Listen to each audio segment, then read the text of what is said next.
আকাশপথে ফের air India বিমানে বিপত্তি। একের পর এক যান্ত্রিক ত্রুটির ঘটনায় নতুন করে প্রশ্ন উঠছে বিমানের নিরাপত্তা নিয়ে। আহমেদাবাদে ভয়াবহ বিমান দুর্ঘটনার রেশ কাটতে না কাটতেই এবার কলকাতা বিমানবন্দরে জরুরি অবতরণ করতে বাধ্য হলো আরেকটি এয়ার ইন্ডিয়া বিমান।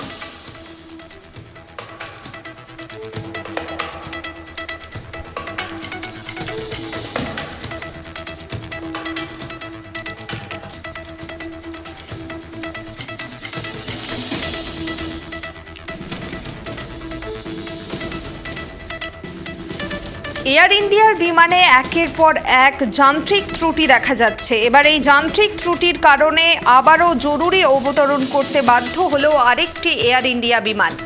আকাশপথে ফের এয়ার ইন্ডিয়া বিমানে বিপত্তি। একের পর এক যান্ত্রিক ত্রুটির ঘটনায় নতুন করে প্রশ্ন উঠছে বিমানের নিরাপত্তা ব্যবস্থা নিয়ে।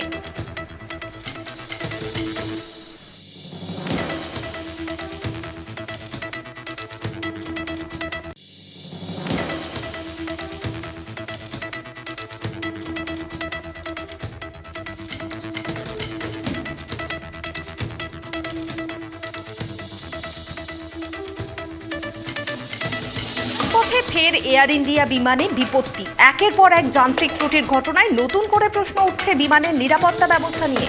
এবার আমরা এ বিষয়ে কথা বলবো। এই মুহূর্তে আমার সঙ্গে টেলিফোন লাইনে রয়েছেন এয়ার ইন্ডিয়ার প্রাক্তন পাইলট সুমন্ত রায়চৌধুরী। সুমন্ত বাবু, আপনাকে নমস্কার, ট্রাইব টিভি বাংলায় স্বাগত। নমস্কার। আপনার সঙ্গে রয়েছে আমি কুনামি। যেটি আপনাকে প্রশ্ন করব, আপনি দেখছেন একটার পর একটা কিন্তু এয়ার ইন্ডিয়ার বিমানে যান্ত্রিক ত্রুটি দেখা যাচ্ছে এবং আবারও দেখা গেল যান্ত্রিক ত্রুটি, এবং সেই কারণে কলকাতা বিমানবন্দরে জরুরি অবতরণ করতে বাধ্য হলো আরেকটি এয়ার ইন্ডিয়া বিমান। কি বলবেন?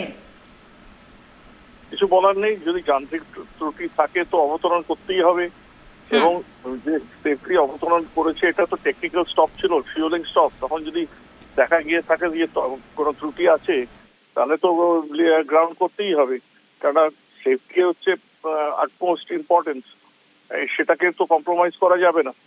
এবং এইগুলো এখন দেখা দিচ্ছে, এগুলো আগে যে কারণের জন্য হয়তো দেখা দেয়নি বা লেখা হয়নি বা কিছু ইগনোর করে যাওয়া হয়েছে, কিন্তু এখন যেহেতু এই একটা মর্মান্তিক দুর্ঘটনা হয়ে গেছে সেহেতু আর এখন পুরো কোনো চান্স নিচ্ছে না। কোনো ত্রুটি থাকলেই ওনারা লিখে দিচ্ছেন, লিখে দিলেই সঙ্গে সঙ্গে এই জাহাজগুলো গ্রাউন্ড হচ্ছে।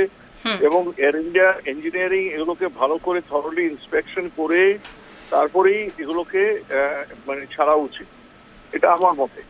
সুমন্ত বাবু, এয়ার ইন্ডিয়া বিমান সংস্থা একটি ঐতিহ্যবাহী বিমান সংস্থা এবং এর পাইলট ছিলেন একসময় প্রাক্তন প্রধানমন্ত্রী রাজীব গান্ধী। কিন্তু একের পর এক এই যে যান্ত্রিক ত্রুটি দেখা যাচ্ছে, সেক্ষেত্রে কিন্তু যাত্রীরা যথেষ্ট আতঙ্কে রয়েছেন। এ বিষয়ে কি বলবেন? যন্ত্র যখন তখন যান্ত্রিক ত্রুটি তো হতেই পারে। আর এই জাহাজগুলো তো পুরনো হচ্ছে, জাহাজগুলো তো ব্র্যান্ড নিউ নয়, এগুলো 10, 11, 12, 15 বছর হয়ে গেছে। সুতরাং এই ত্রুটি এখন দেখা দিচ্ছে, যত দিন যাচ্ছে তত দেখা দেবে। কিন্তু সঙ্গে সঙ্গে এগুলো হয় চেঞ্জ করে ফেলা উচিত পার্টস গুলো, বা এগুলোকে রিপ্লেস করা উচিত, বা এগুলোকে ঠিকঠাক মেরামতি করে আবার লাগানো উচিত, যাতে ঠিকঠাক মানে এয়ারক্রাফট গুলোকে রিলিজ করা উচিত নয় until unless crew and engineers R satisfied. তাই সেইটা করতে গেলে তো আমি জানি না ইঞ্জিনিয়ারিং, এয়ার ইন্ডিয়া ইঞ্জিনিয়ারিং কতটা এখন আছে, তারা তাদের কর্মকর্তারা কতটা সিরিয়াসলি এই দিকটা ধ্যান দিচ্ছে। কিন্তু এইগুলো এখন তাদের বেশি করে আরো চিন্তা করতে হবে যে এয়ারক্রাফট গুলো রিলিজ না করতে যতক্ষণ না সবাই স্যাটিসফাইড হয়, এবং তাতে হবে কি প্যাসেঞ্জার নিরাপত্তা আরো বাড়বে। সুমন্ত বাবু, এয়ার ইন্ডিয়া বোয়িং এর সঙ্গে চুক্তিবদ্ধ, এক্ষেত্রে কি বোয়িং এর কোনো রকম গাফিলতি রয়েছে? না, বোয়িং এর কোনো গাফিলতি নেই। ডিজাইনে ইনিশিয়ালি যখন এসেছিল তখন প্রত্যেক ডিজাইনে গ্লিচেস থাকে। এই এয়ারক্রাফটটা যেরকম ব্যাটারিতে প্রবলেম ছিল, এবং অন্যান্য কিন্তু very sophisticated aircraft, very safe aircraft.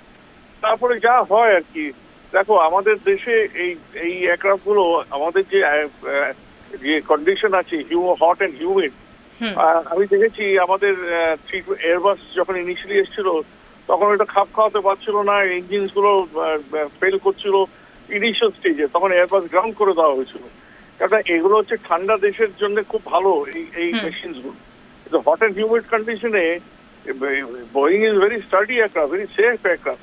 এখন ত্রুটি তো হতেই পারে, যখন যন্ত্র তখন তো ত্রুটি বেরোবেই, আর এগুলো দিনের পর দিন চলছে, আপ এন্ড ডাউন করছে। সুতরাং যে এটার মধ্যে আমার মনে হয় বেশি করা ঠিক না। যদি ত্রুটি বেরোয় এগুলোকে গ্রাউন্ড করে এগুলোকে ঠিকঠাক করে আবার ফ্লাই করানো উচিত। ধন্যবাদ সুমন্ত বাবু।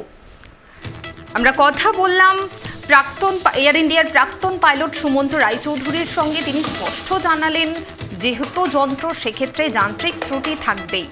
এই বিমানগুলো 10-11 বছরের পুরনো, সেক্ষেত্রে কিন্তু ধীরে ধীরে এগুলোর যান্ত্রিক যে ত্রুটি সেগুলো দেখা দেওয়া কিন্তু একেবারেই স্বাভাবিক। তবে ইঞ্জিনিয়াররা সদা সচেষ্ট রয়েছেন, তারা কিন্তু তৎপর রয়েছেন, এবং একটু যান্ত্রিক ত্রুটি দেখা দিলেও কিন্তু তারা সে বিমান দুর্ঘটনার পর, অর্থাৎ আহমেদাবাদে যে এয়ার ইন্ডিয়ার বিমান দুর্ঘটনা ঘটেছে সেই দুর্ঘটনার পর কিন্তু তারা যথেষ্ট তৎপর রয়েছেন, তারা সাবধান রয়েছেন। একটু ত্রুটি হলেই কিন্তু তারা সেদিকে নজর দিচ্ছেন।